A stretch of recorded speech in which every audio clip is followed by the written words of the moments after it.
యేసుక్రీస్తు వారి యొక్క శుభనామమున మీ అందరూ కూడా వందనాలు చెల్లించుకున్నాను. ఈ దినాన్ని రూతు గ్రంథము 3వ అధ్యాయం నుంచి కొన్ని విషయాలు మనం ధ్యానం చేసుకుందాం. రూతు గ్రంథంలో ఈ యొక్క 3వ అధ్యాయంలో బోయేజ్ రూతును విడుదల చేయడానికి, రూతు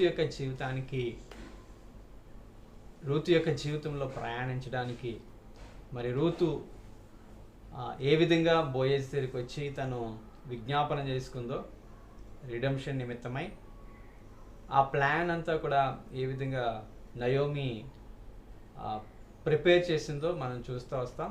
ప్రార్థన చేసుకొని ఇక మార్నింగ్ డివోషన్ని, ఈ డైలీ డివోషన్స్ని వాకింగ్ విత్ ద వర్డ్ మనము చూద్దాం. ప్రార్థన. యేసయ్య వందనాలైనా స్తోత్రాస్తులు చెల్లిస్తున్నాం తండ్రి. ఈ దినాన్ని నీ సన్నిధిలో చేరి నీ నామాన్ని మేము ప్రార్థించడానికి మాకు ఇచ్చిన సమయాన్ని బట్టి నీకు వందనాలు చెల్లించుకుంటున్నాం నాయన.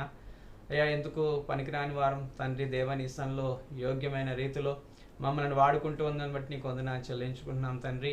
ఈ యొక్క దినం తండ్రి దేవ, రూతు గ్రంథం నుంచి 3వ అధ్యాయం నుంచి మేము నేర్చుకోవాల్సిన ఈ యొక్క ఆత్మీయమైన సత్యాలను బట్టి నీకు వందనాలు చెల్లించుకుంటున్నాం.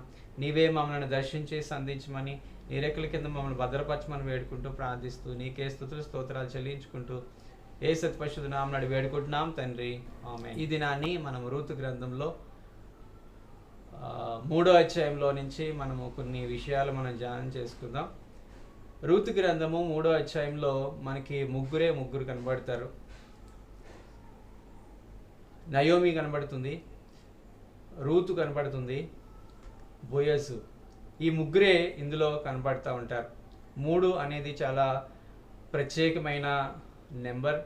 అదేవిధంగా మరి దేవుడు కూడా తండ్రి, కుమార, పరిశుద్ధాత్మ, మరి వారి ముగ్గురు పేర్లు ఇక్కడ మరి రూతు, నయోమి, బోయేజ్. ఈ యొక్క 3వ అధ్యాయంలో ఈ ముగ్గురే కనబడతారు. ఈ 3వ అధ్యాయంలో ఈ ముగ్గురు పేర్లే ఇందులో రాయబడి ఉన్నాయి. ఇందులో ఉన్న ప్రత్యేకత ఏంటంటే, రూతు గ్రంథము 3వ అధ్యాయం 1వ వచనంలో, 2వ అధ్యాయంలో 3, 4, 5లో ప్లాన్, అంటే నయోమి యొక్క ప్లాన్ మనం చూస్తాం. ఆ ప్లాన్ ఎక్స్ప్లెనేషన్ అంతా కూడా మనం చూస్తాం, రూతుకి ఏ విధంగా ఎక్స్ప్లెయిన్ చేసింది అనేది. 6 నుంచి మనము ఇంకా ముందుకి మనం వెళ్ళినట్లయితే ఆ యొక్క 6, 5 మరి 6, 7, 8 ఈ విధంగా మనము ఆ యొక్క 17 వరకు కూడా మనం చూసినట్లయితే ఈ 10 వచనాల్లో కూడా ఎగ్జిక్యూషన్, అంటే రూతు వెళ్ళి ఆ ప్లాన్ ప్రకారంగా ఏ విధంగా చేసింది అనేది మనకి ఈ వచనాల్లో మనకి కనపడతాయి. ఆ తర్వాత చివరిలో మనము 16, 17, 18లో మరి ఆ యొక్క చేసిన పని, ద ప్లాన్, ప్రిపరేషన్, ఎగ్జిక్యూషన్, ఇదంతా తిరిగి ఆ యొక్క రూతు నయోమితో ఆ యొక్క ప్లాన్ యొక్క రిపోర్టింగ్ చెప్తా ఉంటారు. ఇది నాని ఈ యొక్క వాక్య భాగంలో దేవుడు మనలను కూడా, ఒంటరిగా ఉన్న మనలను దేవుడు కంపానియన్షిప్లోకి దేవుడు నడిపించడానికి చూస్తున్నాడు. ఇది నువ్వు ఒంటరిగా ఉన్నావా, లేదంటే బాధతో ఉన్నావా? మరి మొదటి అధ్యాయంలో మనము ఆ రూతు గ్రంథంలో వారికి కలిగిన బాధలు, వారికి కలిగిన కష్టాలు, వారు ఎన్నో రకమైన ఆ మరణాల నుంచి దేవుడు వారిని దర్శించి వారి యొక్క దుఃఖాన్ని దేవుడు చూసిన వాడిగా ఉన్నాడు. అయితే 2వ అధ్యాయంలో మనం చూసినట్లయితే రూతు, నయోమి ఇద్దరు కూడా వారు ఒంటరితనంగా ఉన్నట్టుగా మనకి ఈ యొక్క బైబిల్ గ్రంథం చెప్తుంది. ఈ యొక్క 3వ అధ్యాయంలో మనం చూసినట్లయితే కంపానియన్షిప్, రిక్వెస్టింగ్ ఫర్ రిడెంప్షన్, ఈ యొక్క 3వ అధ్యాయం ద్వారా దేవుడు మనల్ని దీవించును గాక.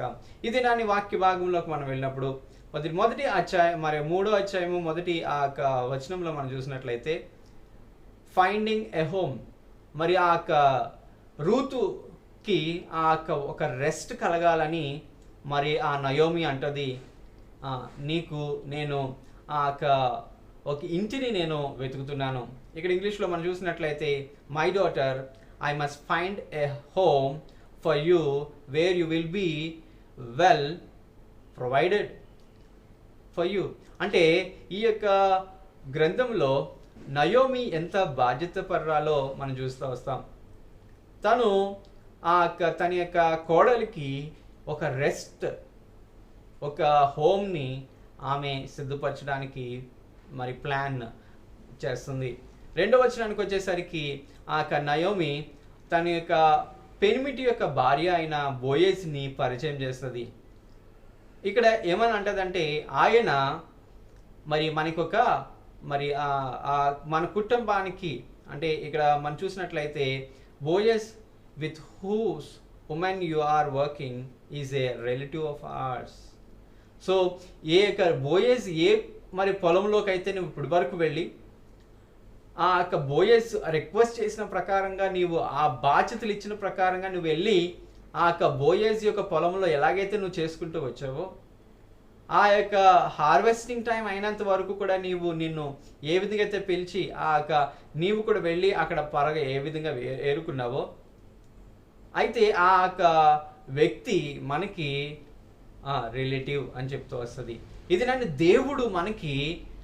దేవుడు కూడా మనల్ని ఏ విధంగా ఆ రిలేషన్స్ని మనపై మరి ఆయన యొక్క మరి రిలేషన్స్ని, ఆయన యొక్క దైవత్వమైనగా ఉన్నా కానీ, దేవుడుగా ఉన్నా కానీ, దేవుడు మనతో ఆయన రిలేషన్ కలవాలని మరి పరిశుద్ధాత్మ దేవుడు మనల్ని ఏ విధంగా పురుకొల్పుతున్నాడో, యేసుక్రీస్తుతో మనము సంబంధాన్ని కలిగి ఉండాలని పరిశుద్ధాత్మ దేవుడు ఏ విధంగా పురుకొల్పుతాడో మనం చూస్తూ వస్తాం. నయోమి పరిశుద్ధాత్మకు సాదృశ్యంగా ఉంది, రూతు సంఘానికి సాదృశ్యంగా ఉంది, ఇక్కడ బోయేసు యేసుక్రీస్తు వారికి సాదృశ్యంగా ఉన్నది. ఇక్కడ మరి సంఘమైన ఈ యొక్క రూతును మరి నయోమి పరిశుద్ధాత్మ దేవుడిగా ఆమె కుమారునికి, అంటే యేసుక్రీస్తుతో ఎటువంటి సంబంధాన్ని కుదర్చాలో ఇక్కడ ప్లాన్ మనం చూస్తాం. మరి మూడవ వచనానికి వచ్చేసరికి వాష్, పెర్ఫ్యూమ్, తర్వాత క్లోత్, ఈ మూడు ఉంటాయి. ఏమనంటదంటే wash, put on perfume and get dressed in your best cloth. ఈ దినాన్ని ఈ మూడు మాటలు కూడా చాలా ప్రత్యేకమైన మాటలు. వాష్ అంటే మన పాపాన్ని, మన శాపాన్ని, మనం చేసే ప్రతి ఒక్క తప్పుదాల్ని మనం ఏం చేయాలంటే వాష్ చేయాలి, రిపెంట్ అవ్వాలి. ఇక్కడ రిపెంటెన్స్ గురించి మరి నయోమి చెప్తుంది. వాష్ అంటే రిపెంట్, అంటే మనం మారు మనసు పొందాలి. మరి పెర్ఫ్యూమ్ అనే దాన్ని మాటకి అర్థం ఏంటంటే రెన్యూ.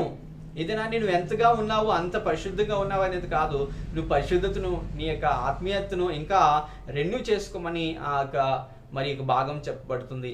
మూడో మాట క్లోత్ అనే మాట మనం ధరించుకోవాలి. అంటే మనము బట్టలు వేసుకున్న తర్వాత మనం ఏం చేస్తామంటే మనము సిద్ధపడి ఇంకా ద నెక్స్ట్ స్టెప్ ఏంటంటే ముందుకు వెళ్ళడమే.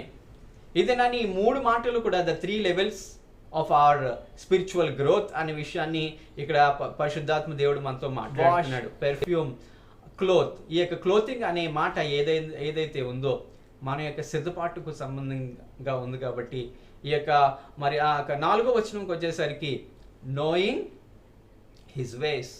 4వ వచనానికి వచ్చేసరికి ఇది మరి నయోమి చెప్తూ వస్తుంది, ఆయన్ని ఏ విధంగా కనుగొనాలి, మరి బోయేసుని ఏ విధంగా కనుగొనాలి, ఆయన యొక్క మార్గాల్ని ఎలాగా మనం తెలుసుకోవాలి అనేది ఇక్కడ, అంటే బోయేసు ఎక్కడ ఉన్నాడో మనం తెలుసుకోవాలి.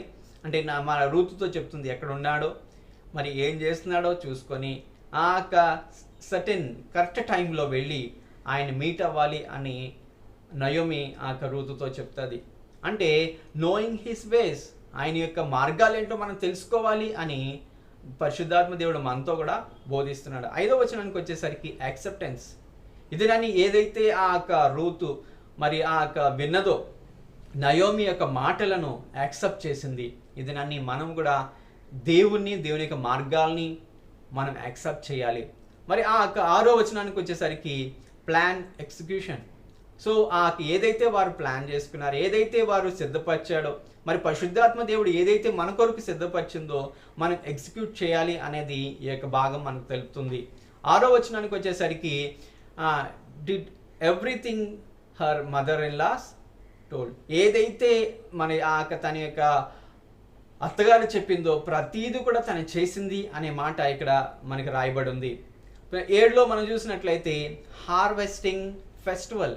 అక్కడ ఏం జరుగుతుందనంటే బోయేజు తన యొక్క పనివారితో పాటు సంతోషంగా ఉన్నాడనే విషయం మనకు అర్థమవుతుంది.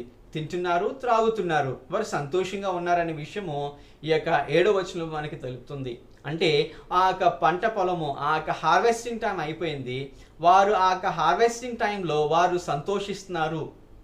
దానికి నిదర్శనంగా వారు తింటున్నారు, వారు త్రాగుతున్నారు, వారు సంతోషంగా ఉన్నారనే విషయం ఇక్కడ తెలియబడుతుంది.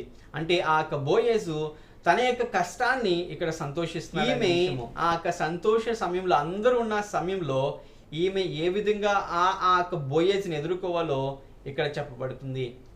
మరి ఆ యొక్క దేవుడు కూడా ఆయన ఈ 2వ రాకడలో వచ్చినప్పుడు, ఆయన సంతోషంలో ఉన్నప్పుడు మనము కూడా ఆయనతో పాటు పాలుభాగస్తులుగా ఎలా ఉండాలో ఇక్కడ పరిశుద్ధాత్మ దేవుడు మనతో మాట్లాడుతున్నాడు. 8లోకి వచ్చేసరికి సబ్మిషన్. ఆమె పాదాల దగ్గరికి వెళ్ళింది. ఆమె ఆ యొక్క బోయేజు యొక్క పాదాల దగ్గరికి వెళ్ళి, ఆమె ఏ విధమైన ఆ యొక్క నయోమి చెప్పిందో ఆ ప్రకారంగా వెళ్ళి ఆ బోయేజు యొక్క పాదాల దగ్గర ఆమె చేరింది అనే విషయం ఇక్కడ చెప్పబడుతుంది. అంటే ఇట్స్ ఎ సబ్మిషన్. అంటే మనము దేవునితో ఎటువంటి లోనెస్ కలిగి ఉండాలో, మనం ఎంత తగ్గించి కలిగి ఉండాలో ఇక్కడ ఈ యొక్క 8వ వచనము మనకి తగ్గింపు నేర్పిస్తుంది. ఇక మరి ఆ యొక్క 8వ వచనము మనకి తగ్గింపు నేర్పుతుంది. ఇక మరి ఆ యొక్క 9 మనం చూసినట్లయితే మరి తన యొక్క ఏదైతే మరి నయోమి వచ్చి మరి ఏం చేయమని కోరుకుంటుందో, ఈ యొక్క 9వ వచనంలో రిక్వెస్టింగ్ ఫర్ రిడెంప్షన్. నీవు మరి ఆ యొక్క బోయేజుతో అంటుంది, నీవు విడుదల చేయడానికి విమోచకుడిగా ఉన్నావు గనుక, మా కుటుంబంలో నీవు ఉన్నావు గనుక అంటూ జ్ఞాపకం చేస్తుంది. అయితే ఆ యొక్క రిక్వెస్ట్ చేసుకుంది. ఈ యొక్క 3వ అధ్యాయము రూతు గ్రంథము 9వ వచనంలో రిక్వెస్టింగ్ ఫర్ రిడెంప్షన్. సో ఇక్కడ 10వ వచనంకి వచ్చేసరికి 11 మనం చూసినట్లయితే ఆ యొక్క బోయేజు రూతు నిమిత్తమై, తన యొక్క క్యారెక్టర్ నిమిత్తమై, తనకు నోబెల్ క్యారెక్టర్ అని చెప్తూ మాట్లాడుతున్నాడు. ఇక్కడ తన యొక్క జీవితాన్ని ఇక్కడ బోయేజు ఎత్తి మాట్లాడుతున్నాడు. అంటే రూతు యొక్క జీవితాన్ని ఇక్కడ బోధిస్తున్నాడు. అంటే ఆ యొక్క జడ్జ్మెంట్ ఇస్తున్నాడు. నువ్వు నిజంగానే ఆ యొక్క నోబెల్ క్యారెక్టర్ కలిగిన వ్యక్తివి, నువ్వు ఒక మంచి దానివి, నువ్వు ఆత్మీయమైన దానివి అని ఇక్కడ మరి నీవు నీ యొక్క మరి పాత జీవితాన్ని వదిలిపెట్టి ఈ యొక్క నూతన జీవితం ఎంత పవిత్రంగా జీవించావు, నీవు ఏ విధంగా కూడా నీవు కల్మిషం అవ్వలేదు, పాపములో ఏ విధంగా జీవించలేదు అని మరి దేవుడు కూడా మనతో కూడా అంటూ ఉంటాడు. ఇది మన పాపాన్ని, మన యొక్క శాపాన్ని, మన యొక్క రోగాన్ని మరి దేవుని యొక్క సన్నిధిలో మనం ఒప్పుకొని మనము మంచి జీవితాన్ని జీవించినప్పుడు దేవుడు ఆ పాపాన్ని చూచే దేవుడు కాదు. ఆ పాపాన్ని మరి ఆ యొక్క పరిహారం చేసి దేవుడు కలువరి శిలువలో మనలను నీతిమంతులుగానే చూడాలని ఆశపడుతున్నాడు. ఇక్కడ ఇట్స్ అ జడ్జ్మెంట్. ఆమె ఒక మంచి మరి ఆ యొక్క వ్యక్తిత్వాన్ని కలిగి ఉందనే విషయం ఇక్కడ చెప్పబడుతుంది. 11లో 3 మరి మరి 12 13లో చూసినట్లయితే మరి ఆ యొక్క నోబెల్ ఆన్సర్. మరి తను ఆ యొక్క బోయేజు ఒక నోబెల్ ఆన్సర్ ఇస్తున్నాడు, ఒక మంచి ఆ యొక్క జవాబు ఇస్తున్నాడు. ఏంటంటే ఈ యొక్క రిడెంప్షన్ చేయడానికి నా యొక్క స్థానంలో మరొకరు ఉన్నారు, ఆయన విడుదల చేస్తే సరే, లేదునంటే దేవుడు అనే మాట ఇక్కడ రాయబడి ఉంది. Surely as the lord lives I will do అని చెప్తున్నాడు ఇక్కడ. అంటే ఇక్కడ దేవుని యొక్క మాట రాయబడి ఉంది. మరి పరిశుద్ధాత్మ దేవుడు, మరి ఆ కుమారుడైన యేసుక్రీస్తు, ఆ ఈ దినాన్ని మరి తండ్రి అయిన దేవుడు కూడా ఇక్కడ కనపరచబడుతున్నాడు. ఈ దినాన్ని దేవుడు as surely as the lord leaves I will do, ఒకవేళ ఆయన విడుదల చేయకపోతే నేను చేస్తాను అని ఒక మాట ఇచ్చాడు. ఇది నోబెల్ ఆన్సర్ అని మనం చెప్పాలి. రూతు గ్రంథము 3:12-13లో మరి 14లో మనం చూసినట్లయితే సీక్రెట్. అంటే దేవుడు మనతో ఎటువంటి రహస్య మరి తండ్రి, అందుకని అంటాడు, మీరు రహస్యంగా ప్రార్థన చేసినప్పుడు, మీరు రహస్యంగా చూసే దేవుడు మీ ప్రార్థన ఆలకిస్తాడు. రహస్యంగా మీరు ఉపవాసం ఉన్నప్పుడు రహస్యంగా చూసే దేవుడు మీ పట్ల ఒక గొప్ప కార్యాలు చేస్తాడని. ఇది రహస్యంగా మనం దేవునికి ఇచ్చేది ఏదైతే ఆ యొక్క కుడి చేత్తో ఇస్తామో ఎడమ చేత్తో కూడా తెలియకుండా మనం ఎప్పుడైతే ఇస్తామో ఆ రహస్యంగా చూచే దేవుడు ఆయన మనకి ప్రతిఫలం ఇస్తాడని ఈ యొక్క గ్రంథంలో బోయేజు కూడా ఇక్కడ రాత్రి కాలం ముందు జరిగిన విషయం ఎవరికి కూడా తెలియకూడదని ఆమెను మరి ఆ యొక్క చెప్తూ వస్తాడు. మరి ఇంకా మనము 15లో మనం వెళ్ళినట్లయితే మరి ఆ యొక్క 15 ఆ యొక్క వచనము రూతు గ్రంథము 3:15లో మరి ఆ యొక్క ఆమె రూతు వెళ్ళిపోవడానికి సిద్ధంగా ఉన్నప్పుడు మరి బోయేజ్ అంటాడు, నీవు నీ యొక్క అత్తగారి దగ్గరికి ఏ విధంగా కూడా ఎంటీ హ్యాండెడ్గా వెళ్ళొద్దు అని చెప్పేసి ఆయన ఒక 6 మరి ఆ యొక్క మెజర్స్ 6 మెజర్స్ ఆఫ్ బార్లీ ఇచ్చి పంపిస్తాడు, ఒక మూట ఇచ్చి పంపిస్తాడు. అంటే ఇక్కడ దేవుడు దగ్గరికి మనం వెళ్ళినప్పుడు, దేవునితో మనం ఉన్నప్పుడు దేవుడు మనల్ని అన్యాయం చేసేవాడు కాదు, ఉత్తి చేతులతో మనల్ని పంపించేవాడు కాదు. దేవుడు ఆయన ఒక ఫుల్ఫిల్గా అంటే మనల్ని ఫిల్ చేసి పంపించాలని ఆశపడుతున్నాడు. ఇది నన్ను మన జీవితంలో కూడా మరి మనకి ఏమీ లేదని ఆలోచిస్తున్నామేమో, ధనము లేదని ఆలోచిస్తున్నామేమో, ఈ యొక్క పని చేయడానికి నాకు ఎటువంటి సహాయం దొరుకుతుందని అనుకుంటున్నామేమో, దేవుని దగ్గరికి మనం వచ్చినప్పుడు దేవుడు ఇన్ ఫుల్ మనల్ని పంపించే దేవుడే ఉన్నాడు. మరి మనం ఏ రీతిగా మనం కష్టపడుతున్నామో అక్కడ మనం ప్రతిఫలం పొందడానికి దేవుడు మనకి ఒక మంచి మార్గాన్ని ఓపెన్ చేయాలని ఆశపడుతున్నాడు. ఇది నాని ఈ యొక్క విషయానికి వచ్చేసరికి ఇంతవరకు ఆ యొక్క రూతు తను పరగేరుకునే ఆ యొక్క పరిస్థితిలో ఉంది, కష్టపడే పనిలో ఉంది. ఇంతవరకు తన యొక్క బోయేజ్ యొక్క పొలంలో తను పరగేరుకోవడానికి వెళ్తుంది. ఆ యొక్క హార్వెస్ట్ టైం మరి ఆ యొక్క ఫినిషింగ్ టైం వచ్చినంత వరకు కూడా తను ఎన్ని దినాలు వెళ్ళిందో ఈ యొక్క బైబిల్ గ్రంథం రాయబడలేదు. కానీ ఈ యొక్క 3వ అధ్యాయం మనం చూసినట్లయితే తనకి ఒక గిఫ్ట్ రివార్డ్ కనబడుతుంది. అంటే మరి ఆ యొక్క బోయేజు తనకి ఆ యొక్క మరి హార్వెస్ట్లో ఉన్న తన యొక్క పంటలో కొంత భాగాన్ని ఆ యొక్క మరి రూతుకి ఇచ్చినట్టుగా మనకు కనపడుతుంది. ఇదేనాని దేవుడు మహాదేవుడు కూడా మన జీవితంలో ఆయన రివార్డ్స్ ఇవ్వాలని ఆశపడుతున్నాడు, ప్రతిఫలాలు ఇవ్వాలని ఆశపడుతున్నాడు. ఇదేనాని నమ్మకంగా ఉన్నట్లయితే ఆ యొక్క ప్రకటన గ్రంథము మరి మనం చూసినట్లయితే మరి మా యొక్క మరి ప్రకటన గ్రంథంలో నమ్మకంగా ఉండు ఒక సంఘానికి చెప్తున్నాడు, స్మరణ సంఘానికి నమ్మకంగా ఉండు, నీకు జీవ కిరీటాన్ని నేను ఇస్తాను. ఇది నాని నమ్మకంగా ఉండడం నేర్చుకుంటే దేవుడు మనకు ప్రతిఫలాలు ఇవ్వడానికి ఆశపడుతున్నాడు. ఆ యొక్క మరి ఆ యొక్క కిరీటాన్ని ఇవ్వడానికి దేవుడు ఆశపడుతున్నాడు. ఇది నేను ఇంకా ముందుకు వెళ్ళినట్లయితే మరి మనం చెప్పుకున్న ప్రకారంగానే ఈ యొక్క రూతు గ్రంథము 3వ అధ్యాయము 16, 17, 18 కూడా మనము ఆ యొక్క ప్లాన్ రిపోర్ట్ ఏ ప్లాన్ అయితే చేసుకున్నారో ఆ ప్లాన్ రిపోర్ట్ మనం చూస్తూ వస్తాం. ఇందులో 3 విషయాలు నేను మీతో చెప్పని ఆశపడుతున్నాను. ఆ యొక్క రూతు తను రివీలింగ్ చేసింది, ఏదైతే చేసిందో అంతా కూడా మరి తన యొక్క అత్తగారికి చేసిన పని అంతా కూడా రివీల్ చేసింది 16లో. 17లో మనం చూసినట్లయితే మరి ఆ యొక్క బోయేజ్ యొక్క రివార్డ్ చెప్తూ వస్తుంది. అంటే బోయేజ్ యొక్క రివార్డ్ని మనం ఇక్కడ చూస్తాం. మరి ఆయన ఇచ్చిన ఆ యొక్క ఎంప్టీ హ్యాండెడ్గా వెళ్ళొద్దు, ద 6 మెజర్స్ ఆఫ్ బార్లీ ఏదైతే ఇచ్చాడో ఆ బోయేజ్ యొక్క రివార్డ్ మనం చూస్తాం. మరి 3వదిగా మనం చూసినట్లయితే ఆ యొక్క నయోమి యొక్క రెస్పాన్సిబిలిటీస్ మనం చూస్తూ వస్తాం.